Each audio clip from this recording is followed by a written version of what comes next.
Care and aging expert Anthony Cirillo is here. He's the author of Who Moved My Dentures? Thank you so much for being here today. Thanks for having me. Yeah, where do we start with this? I'm not sure. Yes. Where is it? The benefits for seniors when they're having sex or when they have a good sex life? I think we should rename the segment 50 Plus Shades of Grey to start. I'm sorry. I had to get that in. That's a good one. So actually it's a health issue. Now this is where it gets, oh my God, you're not going to really say this, but nursing homes.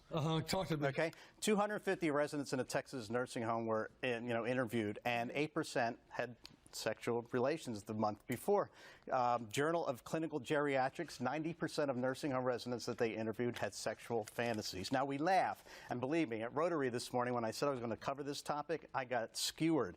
But this is important. I mean, these are relationships. It's just, they're people. They're just older. The main thing you want to be really concerned about is their physical health and ability to actually do the deed. Exactly. Do the deed. I'm glad you finished. I'm glad you finished the sentence. What if your loved one is not really into technology? Yes. Well, good time for a resolution. Okay. And it's kind of interesting because right now, again, with my mother-in-law here, my wife actually gave her her first computer lesson this weekend. So that was kind of interesting. That was yesterday. And my mom has an iPad. She's 93 years old. She's on Facebook. So if you want to find Philomena Russo Cirillo, go find her on Facebook. Imagine, the dog comes out of the lake or the pool and they shake their body, shedding the stress. I saw the actor Mark Ruffalo in an interview, and he was, it's a tragic situation. His brother was killed in a homicide. It was never solved. And they said, how do you live with that stress? And he says, you don't live with it, you live alongside it. They found that moderate drinking is actually more healthy than not drinking at all. And if you drink with friends, it's even better. So they're a great holiday message. Drink with friends in moderation.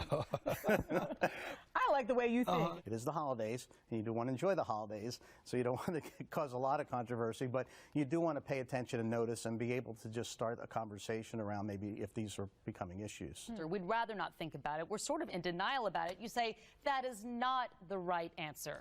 Exactly, because how we live our lives today basically is going to impact how we age, how we take care of ourselves physically, whether or not we save today for aging tomorrow, even what we can learn from our older adults today about resilience and living your life. It's all going to play a part. And there's so much misconceptions about aging, from how it's paid for to who's going to take care of you. And if you don't find out earlier, you can't prepare. And if that car represents freedom to them, then maybe you have solutions in place to talk about spur-of-the-moment events that we can do together. Or if it's about status, park the car in the driveway or by the curb, and they still own it, and the home health aide or the family member can actually get in it and drive it for somebody, and they still have a sense of ownership. We actually did that with my mom in Florida. Actually, that sounds like a really good way to ease the transition. They still have their car, but now they're being chauffeured.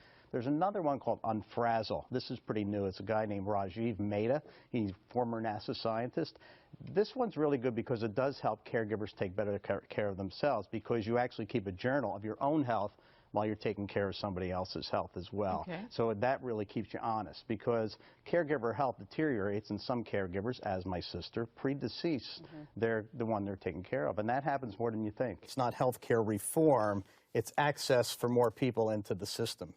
And you have a system that's already overburdened. So what I see happening is that if everybody cooperates, says, yes, I'll buy my insurance, I think the system is going to get overwhelmed. So I think the healthcare experience, when the floodgates open, is going to be something that has to be looked at. How much do you feel that people actually may just refuse to reform in terms of not buying the product, the employers not participating? And how much has that upset the apple cart of all of this working?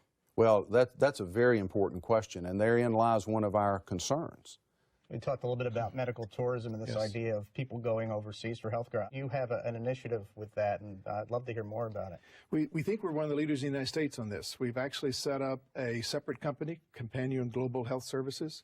And how has this helped your life and your thoughts for the future, personally? Well, I just think it tells a lot about just what you should be looking at, when you're growing older, that life continues, and you should continue to socialize and make friends, and you should always continue to have lifelong learning and be involved in things, because it keeps you alive, and that's what these people are doing in these facilities. So I think there's lots of lessons for us, too. And you're helping them do that. Anthony Cirillo, thank you so much.